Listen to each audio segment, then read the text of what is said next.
Welcome everyone, I am 138 MMA and we have a stacked Bellator 297 card coming up this weekend. We're going to cover this entire card, starting with the prelim, work all the way up to the main event. We're going to go in depth into each of the matchups, get some pros and cons of each fighter, as well as make a pick and prediction for every single fight on the card. Real quick before we get into that though, you can find me on Twitter and Tapology at 138MMA. If you want access to all the extra goodies, you can find me over on patreon.com/138MMA. Now, but without wasting any more time, right after this, let's get into that first fight. Ladies and gentlemen, boys and girls, children of all ages, 138 MMA proudly brings to you the hottest race in the world.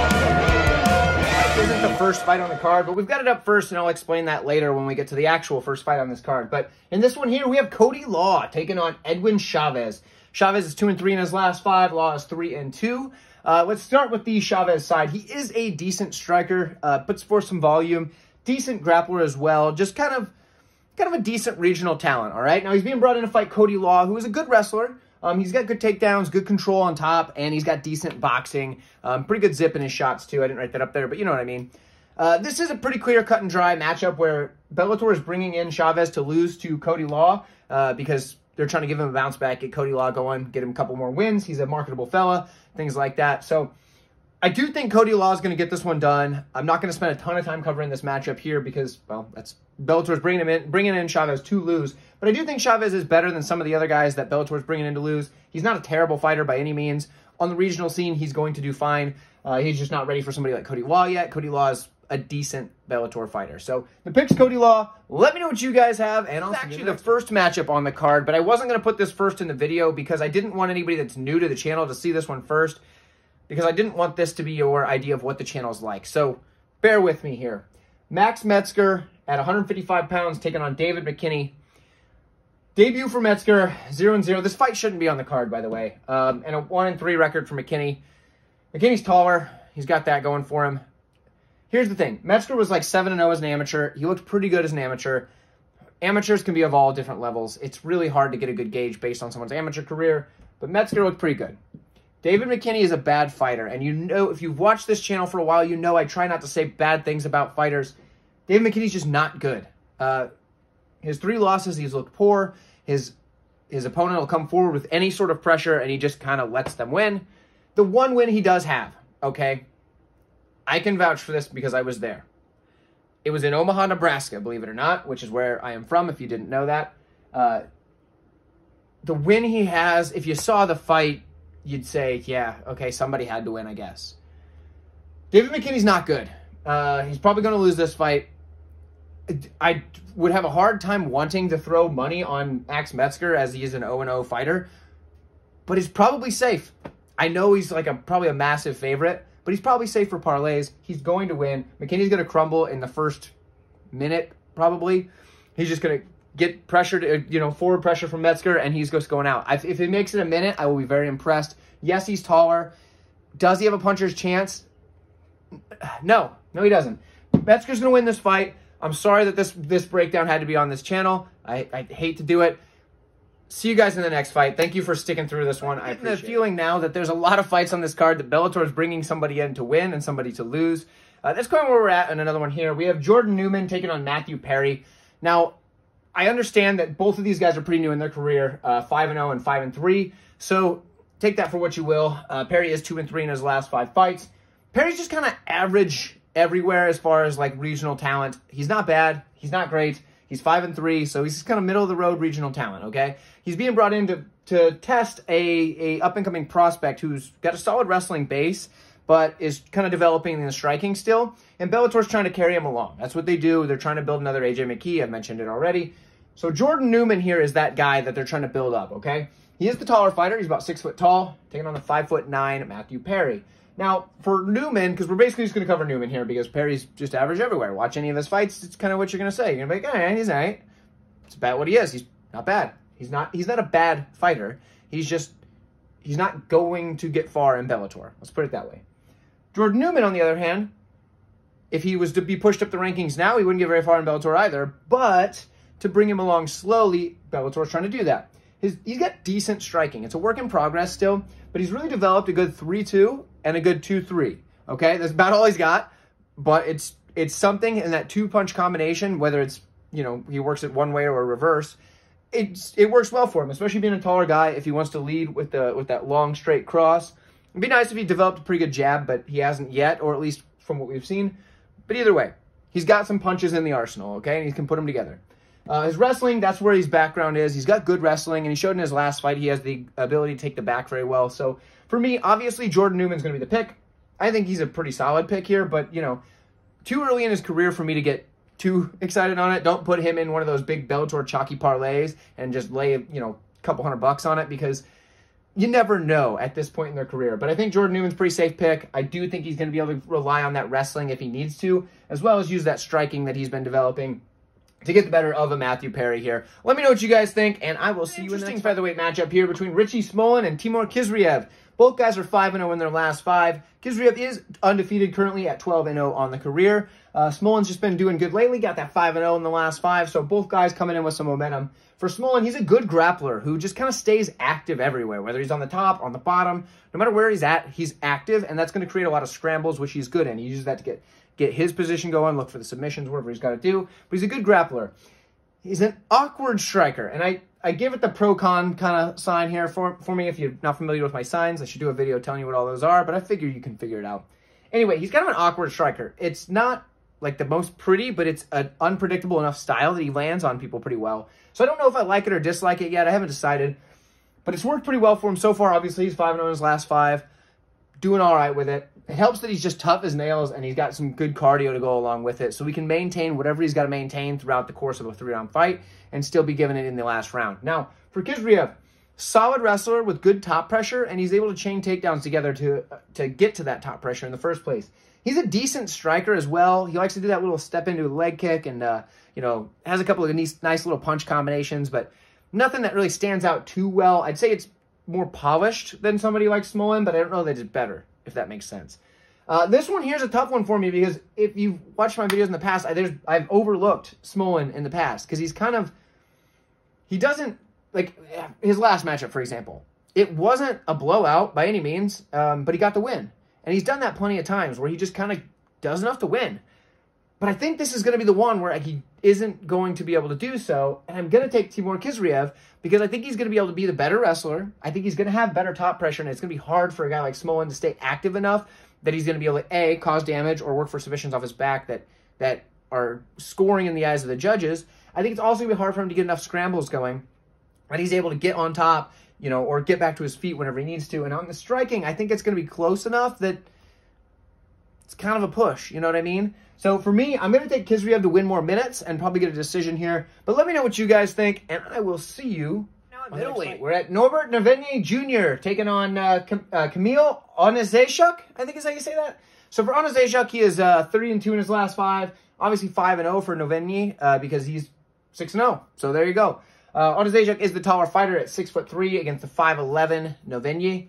Now, interesting matchup here because I don't feel good about the level of competition that Novenyi's fought, so it's hard for me to get a really good gauge on it. He's coming off that win over like Andy Manzolo. Manzolo was his last name. The dude just was not good. He was just a guy that crushed a lot of cans, and that's about it.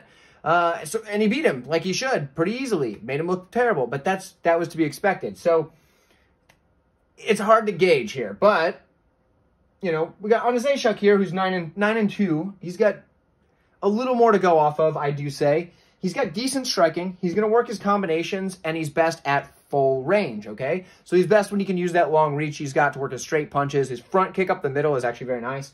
And he's got decent takedown defense, and he's probably going to need it against a guy like Novenyi because Novenyi Jr. is a good wrestler with good top pressure, and he's going to chain his submissions once he gets to the mat. When he gets to the mat, something that was, I can't remember what fight it was off the top of my head, what his opponent's name was, but he went from a front choke to a triangle as like a chain, and I'm still kind of impressed by how he did it. It was very impressive. He is going to be the better grappler in this matchup for sure. When it comes to the striking, he's decent as well, and he doesn't really like pressure, and I don't think that's going to be a problem for him here because Oniszczuk is more willing to stay completely at range and just pick his shots from range, and I think that's going to play well for a guy like Novenyi Jr. So for me, I'm going to take Novenyi, but like I said, there's not a good read on him.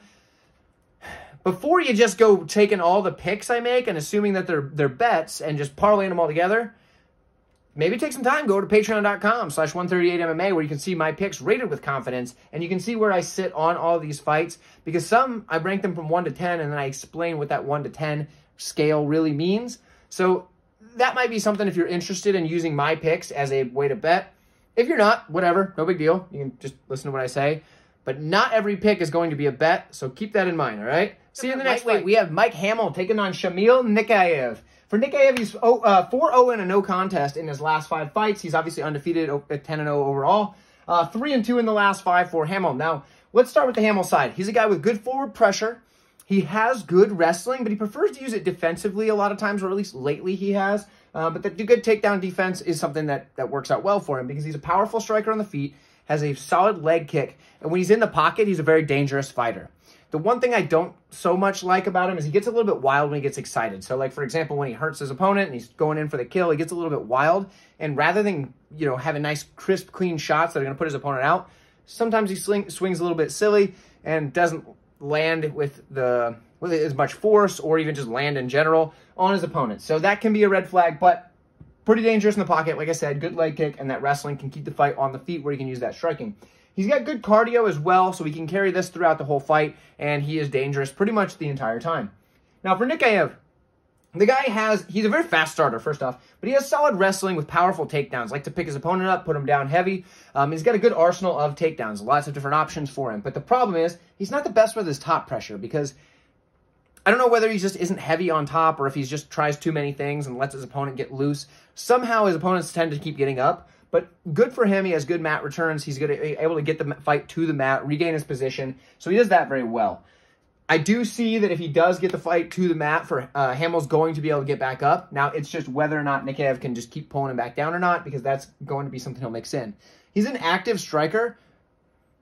And I say active because he is active, but he's not a lot of polish to it. He likes to get in a brawl. He swings wild, but he can keep a high pace all the way from start to finish in a fight. So it's hard for guys to keep up, but Hamel's got good cardio, so we're going to find out. This is a very close fight, very closely lined for a reason. For me, I'm actually going to take Mike Hamel here. I do think he's got the more paths to victory. I think he can land one of those heavy shots on a guy like Nikaev, and I don't think Nikaev is going to be able to just hold Hamel down with the wrestling that Hamel does have. And I don't think the striking is good enough to keep up with him. So I think it's close, but I edge towards the Hamel side. Let me know what you guys have, and I will see you in the next division. We have the undefeated Archie Colgan stepping in against the veteran Emmanuel Sanchez. For Sanchez, he's 1-4 in his last 5, which is not exactly what you want, but he's fought some of the best level of competition. And yes, he is on a 4-fight skid, but they're just some of the best guys in Bellator, so take that for what it is.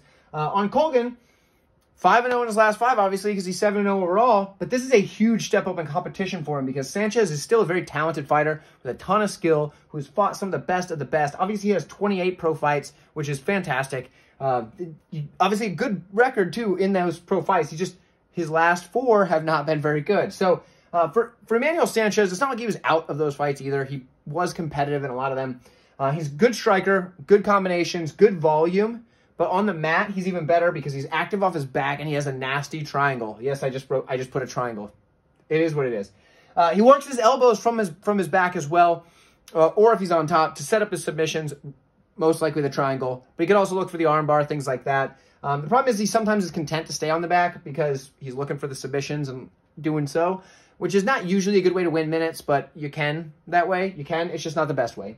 Now, for Colgan, dude's an absolute savage. He comes in like a bull in a china shop and just starts running stuff over. Just big, powerful takedowns, big, heavy strikes, fast hands. He does throw a lot of single shots, though, which I don't like. He can't put things together in combination. But if he hits you, he's putting you out. And if he gets a hold of you, he's slamming you to the mat. Archie Colgan should win, but this is a tough one because Emmanuel Sanchez, like I said, he's been fighting some of the best. So if we take a step back, we go look at a UFC fighter who was in a similar situation not that long ago, a guy named Dan Ige, who was on a 3-fight skid, fighting some of the best in the, I believe, featherweight division there. Obviously, we're in lightweight now, but he was a featherweight division there. Fighting some of the best, and he lost on a 3-fight skid. And then he was coming in and fight Damon Jackson. And Damon Jackson, who was on a winning streak, much like Archie Colgan, not the same, but you know what I mean. well, it ended up being just a bit too big of a step up for Damon Jackson. Now, I'm a big Damon Jackson fan, but sometimes those veterans who've been fighting the best of the best, even though they're on a losing streak, they're not washed up yet. They just happen to not be as good as the top 5, top 10 guys that they've been fighting, but they're still pretty gosh darn good. And that could be what we see here. And with Colgan being a huge favorite, it worries me a little bit. But I am going to pick Colgan, like I said. He's a very talented fighter. He's very explosive is what he is. He's very powerful. So I'm taking Colgan here, and I think he's going to be able to get it done. And I think if he does get it done, it's with a very powerful finish, whether that be a knockout or some sort of wild submission. Probably a knockout, actually. Probably knockout, maybe TKO. But I'm taking Colgan. Let me know what you guys think. If you are on the side of Sanchez, let me know why exactly you think that. And I'm not saying you're wrong, but I'd like to know what you see in his last few fights that say, you know what, I don't think he's washed up yet, and I think he can take out Archie Colgan here and get the victory as a big underdog. Let me know. I'll see you in the next fight. On this one here, we have Vladimir Gouvea, who is 1-0, taking on Gabriel Sayeg, who is 1-1. Now, Gouvea is one of those guys that Bellator is going to try to do what they did with AJ McKee, where they bring him in early, build him up slowly, all that good stuff. He had his first fight in Bellator as well. He does come from a jiu-jitsu background and apparently something of a boxing background as well. His first fight, his only fight as a pro, was with Bellator. And he showed a nice jab, but outside of that, he just kind of swings wildly. And his jiu-jitsu looked okay. It didn't look terrible.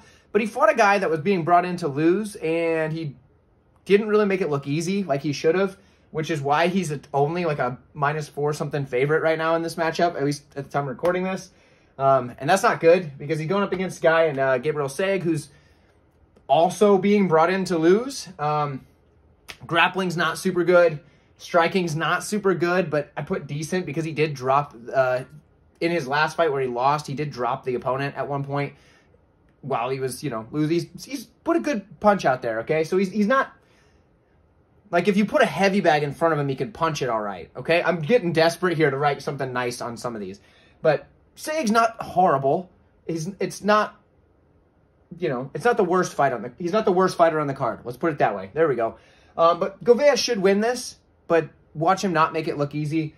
Please don't put your money on this fight. It's just one of those things where I could see something going wrong. It is a heavyweight bout. And if Sayeg lands that shot like he did on his last fight where he ended up losing, but lands that shot, I can see Gouvea just going down. Who knows? Gouvea didn't look very good in his last fight, like I said. So pass on this one entirely, but for the sake of a pick, I'm taking Gouvea. Let me know what you guys think, and I'll see you in the next matchup here. This time at the light heavyweight division. Alex Polizzi is taking on Carl Moore. Both guys with very similar records, but in their last 5, Polizzi is 3-2, 4-1 for Carl Moore. Now, let's start with the Polizzi side. He's a decent striker with good forward pressure, and he's just going to throw those nice straight punches. That's what you want to see. Polizzi's good with his straights, so keeps it simple, does what he needs to do. In the wrestling department, he's a good wrestler. He's got a good back take. Let's put it that way. He can scramble. He can get the takedowns or whatever. I'm high weight in the back take here. He does have a couple of wins by rear naked choke. Got some other submissions in his arsenal as well. But Polizzi just kind of pretty good everywhere. His best asset is actually his toughness. This dude's tougher than a $2 steak. This dude is the toughest, probably one of the toughest guys on the roster. In the Jose Augusto fight, he was basically finished like 3 times. 2 for sure, where he should have been out of there. He was just taking an absolute beating in moments. Comes back and wins the fight in the 3rd round. Comes back and wins the fight. Absolutely crazy. Don't know how he does it. In the Yoel Romero fight, which we're going to talk more about Yoel Romero in a little bit, Polizzi took a beating from Yoel Romero for 3 rounds. It wasn't until the 3rd round that Romero was able to get him out of there. This dude took shots that nobody else on the roster is taking from a guy like Yoel Romero. So Polizzi, very hard to get out of there. So you're going to have to be ready you have to be willing to not fully commit to trying to get him out of there at times, because he's just going to be able to somehow persevere. Unless eventually his chin cracks and he just doesn't have that durability anymore. But Polizzi's durable right now. And he's only got a couple of losses in his career, so I'm assuming he's still got a little bit left in the tank. For Carl Moore, the dude's a good striker, though. He's got good power, so if anybody's going to crack it, Carl Moore's got the shot. He's got a good front kick. I really like that front kick right up the middle. Works it to the body. He's also very good at range. Uses that long reach. He does have pretty long arms. He's kind of bodied up too. So when he snaps those big long arms at you, connects. Does some damage. So Carl Moore, pretty darn good there. He's got good grappling, and in fact, his choking arsenal, he's got a wide variety of chokes that he uses, and he's looking for them quickly. So whether he gets them or not, you never know, especially on a guy like Polizzi, who just is hard to put away. This is going to be a tough fight, and honestly, for me, this is the fight, for sure, on this card, where what I want to do is I want to kick back, I want to put my feet up on the coffee table, and I want to crack open a nice ice-cold root beer and enjoy myself and enjoy this fight, because I don't think this is one that I'm very confident in the play. But I'm going to take Polizzi to weather a storm over the course of the fight, be able to endure whatever Carl Moore has at him, and I think Polizzi's going to get the win late. I think it's going to be a late round, some sort of submission or TKO. So we're going to go with Polizzi, maybe a late round rear naked choke. Let me know what you guys think, and I'll see you in the next welterweight. We have Jaleel Willis taking on Ramazan Kuramagomedov. Now, for Magomedov, he is 5-0 in his last 5 because he's 10-0 overall. For Jaleel Willis, he is 3-2 in the last 5. Interesting matchup here because Kuramagomedov is a pretty big favorite, but Jaleel Willis is improving quite a bit in his recent fights. So this is going to be an interesting one to break down. Let's start with the Willis side. He's a good wrestler. His takedown defense has improved greatly. And we know this because he kind of struggles off his back a little bit, but he hasn't been on his back a lot in recent fights. So for Willis, his sprawl is what's kind of got him. He's got a good sprawl, and he's starting to make guys pay for shooting those takedowns and not getting them. So that's been good for Willis. We saw in the Crutchmer fight where I'm pretty sure he stuffed every single takedown. I don't remember Crutchmer getting him down at all, and if he did, it wasn't for very long, but I don't think he did. So Jaleel Willis looked great against a high-level wrestler in Kyle Crutchmer. Now, in the boxing department, he's been improving here as well. When he came into the Bellator ranks, he was just kind of, so-so with the hands, threw a lot of single shots, things like that. But now he's putting together 3-punch combinations. He's working the body, things like that. He's shown great improvement in every single fight so far in the last, 3, 4, 5 fights. He's looked pretty good. So something to think about for Willis is that he's still improving quickly, and he's actually the more experienced pro fighter in this matchup. Now, for Kuramagomedov, the dude is a good wrestler, and he has really strong top control, but he's content just to lay and pray a lot of the time. He's not doing a ton of damage there. And something we've seen recently is judges aren't just giving you the win because you've got 3 minutes of top control and didn't do anything with it if the other guy cracked you before you got there. So it's kind of a harder style for him just to do the lay and pray and win anymore, but it's worked for him, obviously, so far. He's 10-0, and he has got finishes in his career, so it's not like he can't get the finish. It's just typically he likes to just get that top control and just ride it out. Now, the striking's decent. He's got really good lateral movement. That's one thing I do like, especially against a guy like Willis, because Willis is going to be using those hands a lot. And the kicks, which are going to be a longer range weapon than a punch, are pretty solid. I believe it was his last fight, where maybe 2 fights ago, he lands a front kick to the chest of his opponent that was super impressive, sent the dude flying back, knocked him on his butt. It was a good kick. But he also has got good leg kicks, snaps him up to the head as well. So more of a kicker, uses that lateral movement, kicks, and then shoots takedowns. Good fighter. He is a big favorite here, and I like the Jaleel Willis side, and I feel decent about it. So I don't know if it's simply because we've got an undefeated guy with Magomedov in his name that we're paying a lot of juice for him if you're on the Magomedov side or the Kuramagomedov side. I think Jaleel Willis is the better one here. I think he's the better striker, and I think he's got good enough wrestling to make it really tough for Kuramagomedov to get this fight to the mat, and I think he's going to make him pay for it quite a few times, and I don't think that the judges are going to score the control time if he has to work for it, whatever, and he's getting hit, and he maybe gets 2 minutes of control time, but he's been boxed up on the feet for the first 2.5, 3 minutes of the fight. I think Jaleel Willis is going to get this one done. I don't know that he gets the finish. I do think Kuramagomedov is a very tough fighter, and I don't think he's going to get put out, but I like Jaleel Willis to get the decision win. So let me know what you guys think. I'm taking Jaleel Willis as an underdog. I haven't bet it yet because I'm sure he's going to be a bigger underdog by the end of the week, because I don't know if you guys know, but there's a lot of people that go down those Bellator cards and just pick all the favorites and parlay them together. And they also do a thing where they pick a lot of guys that end in OV and just parlay them together without doing any research, and then it drives the line. So Jaleel Willis might be a pretty good dog to play later in the week, but who knows? I could be wrong. Maybe everybody else will catch on to do it too and start betting Jaleel Willis. Let me know what you guys think, and I will see you in the next one. Lightweight division, we have Gouvea Rabadanov, who is coming in 5-0 in his last 5. He's taking on Peter Buist, I believe is how you say that, Buist. He's 3-2 in his last 5. For Buist, he's a bit of an older fighter. He's 35, and for the lightweight division, you're getting kind of towards the end there, but not quite. 29 years old for Rabadanov, so still a youth, still working his way up. The Rabadanov is going to be the shorter fighter at 5'8", as opposed to the 6'2" of Buist. This is an interesting one because both guys are probably going to be more willing to strike, but both guys can do it all. So let's start with the Rabadanov side. He's a good striker with a clean 1-2. He's also got a nice counter check hook, but he's with that clean 1-2 is where he comes out, comes forward, and uses that a lot. He will mix in the wrestling, but he's more content to strike as of late. In his recent fights, that's what he's been doing most of the time, is using that striking. But he uses the wrestling just to kind of mix it in, get some control time up against the cage or whatever, and just kind of work his opponents over, get back to the striking, or use it defensively when he needs to as well. For Buist, he's a good striker with a lot of range because he's 6'2" at lightweight, so he's got range. And he uses that range really well. His long, straight shots, puts his combinations together as he works his way inside. He is a good grappler, though. He uses that length to start looking for submissions, snatching up limbs, and he's very active from his back. So if he ends up on his back due to the wrestling, for example, he is able to start looking for limbs, go for the submission and all that stuff. It's a tough one. This is a really tough fight to pick, and I'm going to take Rabadanov just based on the Bellator versus Ryzen card we had, like New Year's Eve or whatever it was. I think Rabadanov looked pretty good in that matchup and showed a bit of a killer instinct that we didn't see out of him in some of his other matchups as well. Sure, he didn't get the finish there, but his opponent was very tough.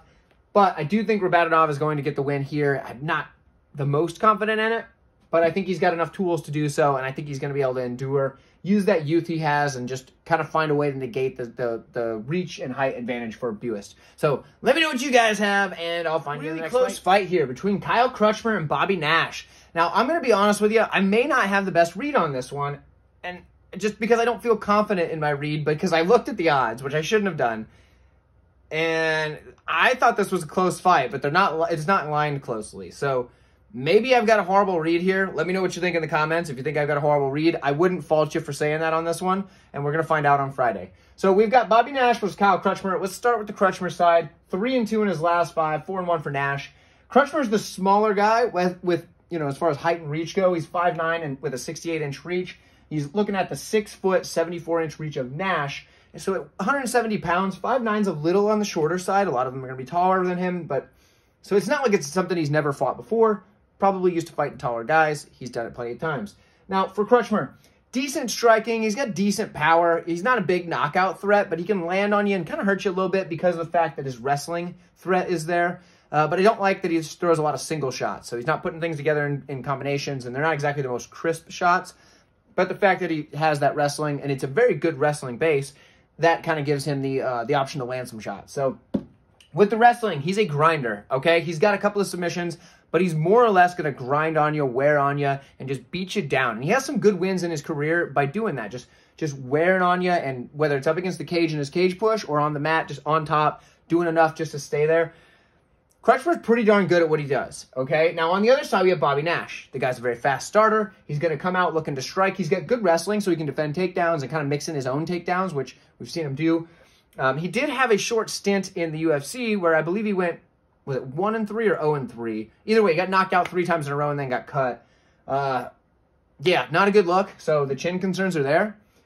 But he's got good range on him, and when he comes out and strikes, he's got good forward pressure, throws a long 1-2, and since he's got some decent zip at the end of those punches, it could be bad for a guy like Crutchmer, who in his last matchup did not have an answer for just the basic straight shots of Julio Willis. Now, I understand Julio Willis is probably better than both of these guys, so there is that to take into account. Obviously, he's better than Crutchmer. He beat him pretty easily, but I think he's better than Bobby Nash as well.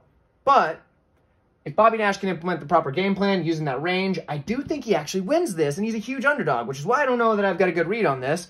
Maybe I'm wrong, and I definitely could be, but I'm willing to be wrong on this, as opposed to later if Bobby Nash does come in and get the big upset, and then I go, darn it, that's what I thought, and then I switched because of the odds, and I thought I was wrong.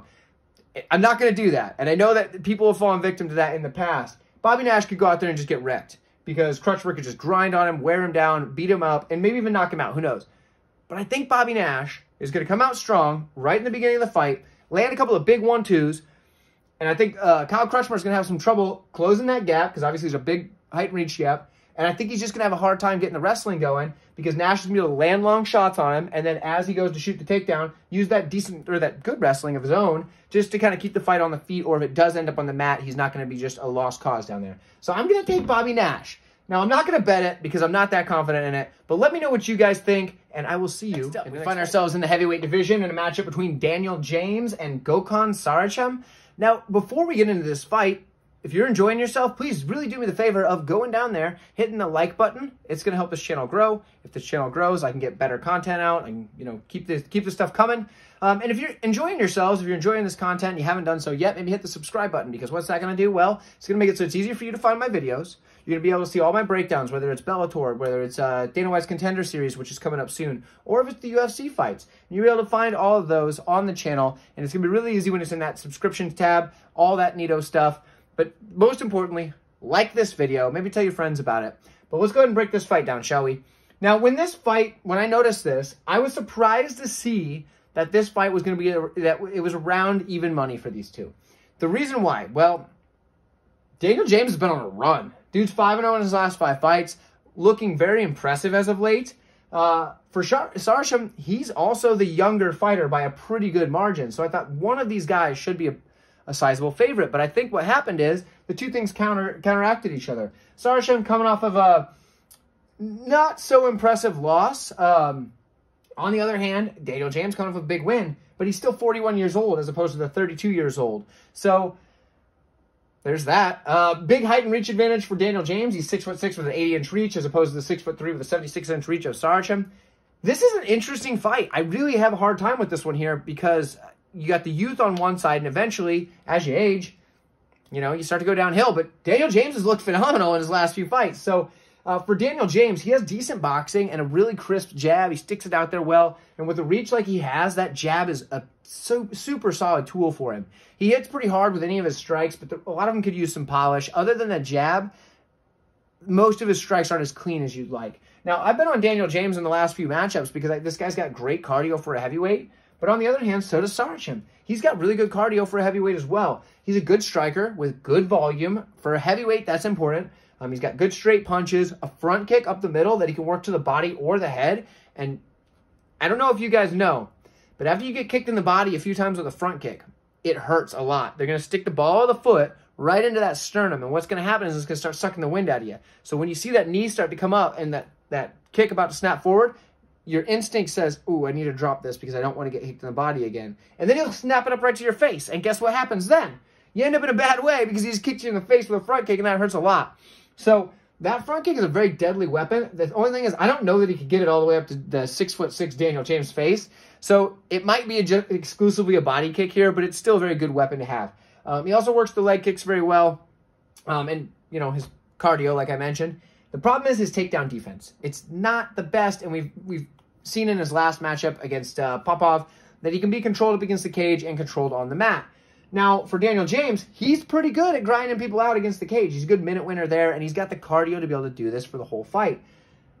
Simply because I think Daniel James can implement the proper game plan, I'm going to take him to win this matchup. I think he's going to be able to win the minutes, use his reach with his jab, kind of just do enough to get it done, and I think maybe get a late finish or potentially just win it on a decision. I think he's got just enough tools to beat a guy like Saricam at this point in his career. Let me know what you guys think, though, because if you're on the side of youth, I don't blame you. It's a thing that obviously there's a reason that the younger fighter usually wins when there's this big of an age gap. So let me know what you think. I'll see you. I take it you've liked the video now, and you probably shared it with all of your friends, so thank you for doing that. This next matchup here, we're at light heavyweight. We've got Phil Davis taking on Corey Anderson. A couple of wrestlers by nature. They're both very talented. This is a very close matchup here. Phil Davis, he's 4-1 in his last 5. 3-1 and a no contest for Corey Anderson. The no contest, obviously that first matchup with Vadim Nemkov, who's the champion. We'll find him later on this card. Both guys, like I said, talented wrestlers, and striking has kind of developed as their careers gone on, and they both become pretty good strikers as well. So let's see how this matchup shakes out. Starting with Corey Anderson. The dude's a solid wrestler, and when he gets on top of you, he likes to control you from his half guard. From his half guard, he's going to start working his ground and pound. He's going to try and get the finish from there, or just kind of, rack up control time and land some shots. He's got excellent takedowns to get the fight there, and when he does get the fight to there, he's going to wrap up that leg with his leg, on the leg that's in between the legs of the opponent, if that makes sense. From the half guard, he's going to get his leg over the, like, around the ankle-ish area. So that way he can kind of, as you try to, like, strip out and scoot away, he can kind of keep you there with that leg and land those good shots. So when it comes to the striking department, he's got a good jab, and he got that established in the first matchup with Vadim Nemkov. He was able to work that jab really well before, before the fight obviously became a no contest. He was able to really work that jab and, put in some good work in that one. And then, unfortunately, it didn't work out so well for him in the rematch. But he was able to do that early then and possibly could do that in this matchup. He's got good counter striking, and he's powerful for the division as well. Can drop you on the feet and then work that wrestling once he gets on top. Now, for Phil Davis, he's a very high-level wrestler. I believe he was a national champion. If I'm wrong, correct me in the comments. But I believe he was a national champion wrestler. He's got a very impressive double leg. And once he gets on top, the control is excellent. But what is different from him and from Corey Anderson is Phil Davis's control. He's going to use that wrestling ride, okay? He's going to get on kind of on the back, but not fully committed to the back. Kind of just work from the side, but yet have that leg wrapped around your leg, or his opponent's leg, I guess, not yours, hopefully not yours. If you're fighting Phil Davis, that means you're Corey Anderson, and if you're watching this video, that's pretty wild. But Phil Davis, he's going to use that leg to control the opponent's leg from that wrestling ride position. And he's going to use his ground and pound, just kind of hammering that face there. But one thing I really do like is that he'll work his knees in against a grounded opponent to the body. So he's slamming that knee to the body, and that's something that works out really well for a guy like Phil Davis. He's able to use that top pressure and control to kind of force his opponent to eat a knee on the ground, and that's not a fun place to be. Now, the thing I do like and don't like at the same time, he has good striking and a nice 1-2, okay? But on the cross, the 2 in the 1-2, he kind of overcommits. Now, he does this so he could then shoot into a takedown immediately from there, which is good, but it's bad because he overcommits and puts his head out there that's looking for a knee. Now, Corey Anderson isn't a guy that's going to throw a ton of knees. That's not like his go-to, but it's wide open. So this matchup is going to come down to a couple of things for me. First off, it's a close fight. Corey Anderson's the slight favorite. Corey Anderson's probably going to be the better striker. He's got a good clean jab, like I said. He's a decent counter striker. He's probably got a little bit more power on the feet. It's probably pretty close. They're both light heavyweights. They're both pretty big, strong dudes. But I think the wrestling, the slight advantage goes to Phil Davis. Now, the reason I say that is I think Phil Davis just has more of that pure wrestling base, and I think it's a little bit higher level than Corey Anderson's. Now, I could totally be wrong here. Maybe I'm just swayed by that second Nemkov fight where Corey Anderson just could not get the takedown. Nemkov stuffed every single one of his takedowns in that entire fight. And maybe that's why I'm starting to, I'm getting swayed to think that Phil Davis is the better wrestler. So maybe I'm wrong. Let me know in the comments if you think so. But for me, I think Phil Davis is the better wrestler. And I think Corey Anderson is the better striker. It's going to be a tough fight to pick. And because I'm split almost right down the middle, I think I'm going to side with the underdog here. And I think I'm going to take Phil Davis. But let me know what you think.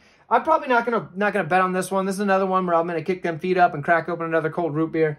But I'm gonna take Phil Davis just for the sake of a pick.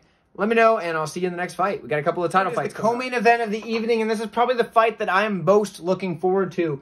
Here we are in the bantamweight division as Patricio Pitbull moves down to bantamweight to try to become the first fighter in a major promotion to win 3 different weight class championships. He already has held the lightweight championship, which he gave up so his brother could win it, and then his brother lost it. And then he has the featherweight championship currently. He's 4-1 in his last 5. That one loss coming to AJ McKee, which he did redeem later on. So for Sergio Pettis, he's 5-0 in his last 5, although that last matchup with Horiguchi was very, very close. In fact, actually, he was losing pretty handily until he wasn't and scored that late knockout with the back fist. Very interesting matchup here because a lot of this is going to come down to whether or not, or at least how Patricio Pitbull looks at 135 or whether or not he can make the weight comfortably. So we have a much older Patricio Pitbull. He's 35 years old as opposed to the 29 of Sergio Pettis. And this is interesting to highlight because Sergio Pettis is actually the longer fighter here. They're both 5'6", and at 135, that makes sense. But Sergio Pettis has like a 5'9" wingspan, 69 inches, as opposed to the 65.5-inch reach of Pitbull. Now, Pitbull's used to fighting guys bigger than him because he's been fighting at 145 and 155 for all of his career, really. And I don't think this is going to be an issue that he's going to have a reach disadvantage here. But it's something to point out that even at 135, he still is at a reach disadvantage at a weight class that's lower than he typically competes at. So let's start with the Pitbull side. Pitbull, solid striker, forward pressure is what it's about. He's got serious power. He's just going to kind of move forward. He's not like sprinting you down or whatever, but he's just going to keep coming forward. He's got that pressure. He's going to land those big, heavy shots, but he's going to counter you as you try to strike back at him. He's got excellent timing, and he moves in and out of range well. So he's kind of keeping light. He'll move in, land his big shots, and then get right back out of range before you're able to counter it back at him. Now, he does have a solid chin, but he's been known to rely on it a few too many times in the past. You don't like to see that, but he can get away with it because he's able to hold strong. How will that hold up at 135? That we don't know. But especially with a guy like Pettis, who hits as hard as he does. But I do like the range control of a guy like Pitbull. I do like the counters, the timing, things like that. Now, on the ground, Pitbull has a high level of Brazilian Jiu-Jitsu. He just doesn't use it all that often because he'd prefer to strike with people and knock them out. Earlier in his career, he used it a whole lot more. Lately, he's been more of a striker. But when you see him on top, this is the thing that's the most impressive to me. It's actually his mount control. Now, any of you guys that do Brazilian Jiu-Jitsu or any grappling art, really, when you're in mount, it is very difficult to hold the opponent down, especially in an MMA setting. It's much easier to hold somebody down from, say, like half guard, for example, which is why a lot of wrestlers like to stay in half guard, or even side control. But from the mount, a lot of times the opponent will buck and like push you off, or buck, shoot under, look over their shoulder and push your face to the mat, something like that, trap an arm, leg, whatever they got to do. A lot of times, maintaining the mount when you're postured up and landing strikes is very difficult. Pitbull floats just effortlessly on top of his opponent, and as they buck, he gives them enough space so that they just do that, and he falls right back on top as they're coming down. He can just, as you shift and turn underneath them, or his opponent does, he's able to take the back. It's very impressive when he's on top. He's also got a wide variety of submissions that he can go for, especially his chokes. But realistically, that top control is my favorite part of his jiu-jitsu game. Now, he's got a killer instinct and expert-level fight IQ, and you don't get to 35-5 in a career, especially against fighting some of the highest-level guys that he has, without having those things, especially without having that fight IQ. So, Patricio Pitbull, phenomenal fighter. The 135 is the big question mark here, right? On the Pettis side, the dude's been the champion in Bellator for a while now. There's been some, interim stuff and all that good stuff because he's been away for a bit. But he does have some solid striking, and he's very patient. Now, that can be a problem because he can get to be low volume, but it's also usually a good thing because he can pick his shots well, and it's paid off for him thus far. Now, he's got excellent counter shots, and the power that he can put behind those is fantastic. We saw it with the spin and back fist that put out Horiguchi, where he was losing the matchup. Although he had moments in that matchup, he was definitely losing that fight. When it gets to the mat, he is good with the Brazilian Jiu-Jitsu as well. He's good off of his back. He's active. He's looking to snatch up arms. I know he's either going to try and get that arm bar or like a Kimura or something like that, or omoplata, whatever he's got to do. But he's either going to use it for the submission or to create a scramble so he can get back to his feet and start working his striking, because his striking is where he's better. His takedown defense isn't the best, though. And I don't know if it's more because he is willing to give up some takedown defense to have a more diverse arsenal on the feet, and then knows he can get back to his feet or work his submissions on the ground, or if he just doesn't have as good a takedown defense as a guy like him that wants to strike should. So it's hard to say. Honestly, I don't think you should bet on this until after the weigh-ins, and the reason why.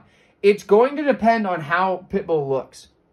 For me, I think Patricio Pitbull's the better fighter here. I think he's a better fighter than probably anybody in Bellator. The guy's fantastic. Now, obviously, he does have that loss to AJ McKee, but he redeemed that in a pretty good unanimous decision win, I do believe.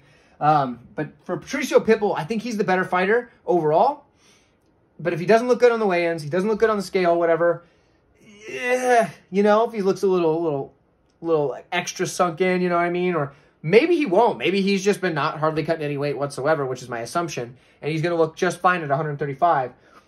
And if that's the case, Patricio Pitbull's the play all the way. I think he gets this done no problem off of a guy who's had quite a bit of a layoff. Pitbull is the pick. That will change if come weigh-in day he just is like passing out on the scale and stuff. So let me know what you guys think. Do you think he's going to be able to make the weight? Do you think Pitbull's the better fighter here? Do you think Pettis is going to show up and make it look easy? Let me know. I would love to hear from you. We've got our main event coming up next, so I'll see you there. Here it is, your main event of the evening. We have Vadim Nemkov taking on Yoel Romero for the light heavyweight championship. Now, Nemkov, he is 4-1 and or 4-0 and 1 no contest in his last 5. We already know about the no contest. We talked about it a little bit ago. For Yoel Romero, he's 2-3 in his last 5 and getting a title shot here. But to be fair, he's only had 3 fights in Bellator, I believe, and 2 of them are wins, and those are his last 2. So, all right, I guess. He also has big name value, so there's that. Yoel Romero is 46 years old, so he's quite a bit older than the 30-year-old Nemkov. Now, something I want to point out, Vadim Nemkov is only 30 years old. His last loss, I was like, what was it, 20, he was like 22 years old? So it's been like 8 years ago or something like that? That's crazy. So this dude's been winning fights at a high level against some of the best fighters in the world, and he's only 30. This guy's going to keep going for a long time at this rate, and he's getting better every single time out. Now, for Yoel Romero, he's no spring chicken, but he's definitely not washed up because at this point in his career, he's had some pretty good performances in Bellator. Now, he had one weird one at the beginning where it wasn't so good, but he's looked at good ever since in the last 2 fights. He does have a high-level wrestling background. He has a good cage push and a fantastic sprawl. A lot of times he's using his wrestling more defensively anymore because he wants to use that striking power that he has. He is a powerful striker. Can be low volume at times. Other times no, but at times. But the thing I like about his striking is that he sticks to the basics. He doesn't just do a bunch of fancy stuff. Like, yeah, sometimes he'll throw like a flying knee or something, but he's not trying to throw all these crazy like spinning back fists and stuff like that often. He can, but often, a lot of times he's keeping it with the 1-2s. He's keeping it with the, you know, the 3-2s, the 2-3s, whatever he's got to do. He's just keeping them simple, and that's working well for him because he's using that power that he's got and that wrestling to make it so people can't take him down and he can land those power shots. He's an explosive freak athlete that just keeps on coming at the age of 46, but sometimes he's shown lapses in his fight IQ where I believe it was his first main event in Bellator, the one he lost, where he lost and he was confused because he was like, I thought it was a 5-round fight. And yeah, even if it was, he still needed to win the 3rd round, and I don't think he won any of the rounds. So, I don't know. Sometimes he just shows weird fight IQ. I don't really know. I don't know what it's about. But on the Nemkov side, this dude seems to be getting better in every single fight. His striking is his best asset. He's a very strong striker with great movement. He's got good combinations. And with his combinations, he's going to mix his punches and kicks together, which is good because his kicks, he has some gnarly kicks. This dude, he'll spin and heel kicks, you know, he'll hit you with a roundhouse kick to the leg, up to the face, you know, hit the body. Whatever he's got to do, he's got a wide variety of kicks that he can use, and they're fast, which is important. Now, the good news is he gets his head off the center line when he's throwing combinations. He'll, you know, stick you with your stuff, and he's keeping that head moving, which is important because it's hard to get hit when you're moving like that. Now, even if your opponent can time you, yeah, sure, if you're doing the same movements all the time with your head movement, but he's got pretty good ability to kind of mix it up, change the angles, and make it kind of flow so he doesn't get hit a whole lot flush. He doesn't get hit clean when he gets hit. He is going to establish the jab. So he was able to do this in the last Corey Anderson fight where he was able to just establish that jab and just keep sticking it down the middle and just beat up Corey Anderson with that jab over and over and over again. And if he's able to do that here against Yoel Romero, I think he's going to frustrate Yoel Romero all the way to a decision where he's going to piece up Yoel Romero, look fantastic in doing so.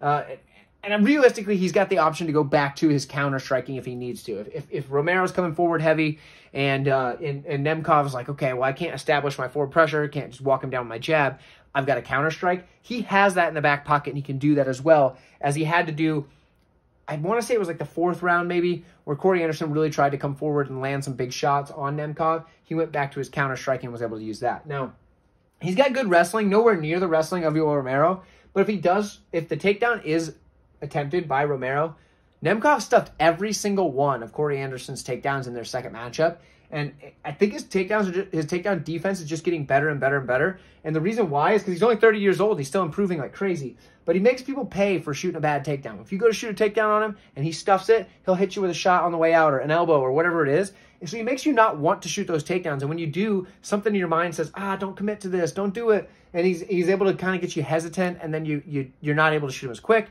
You're not able to lock him up as easy. And Nemkov's able to make you pay routinely. If you do get him to the mat, he does have good scrambles, and he can work back to his feet because he's just an athletic young guy. He's 30 years old still. I think this matchup is very clear that it's going for Vadim Nemkov. I think he's going to win this one, no problem. There is the knockout upside of a guy like Romero who does hit very hard, but I think Nemkov is going to be way too much for him. I've got Nemkov here. I feel pretty good about it. Let me know what you guys think, and I appreciate you for coming out. Don't forget to like the video. It's your last reminder. I appreciate it so gosh darn much, and I'll see you next time. I'll see you very soon for the UFC breakdowns later this week, Tuesday.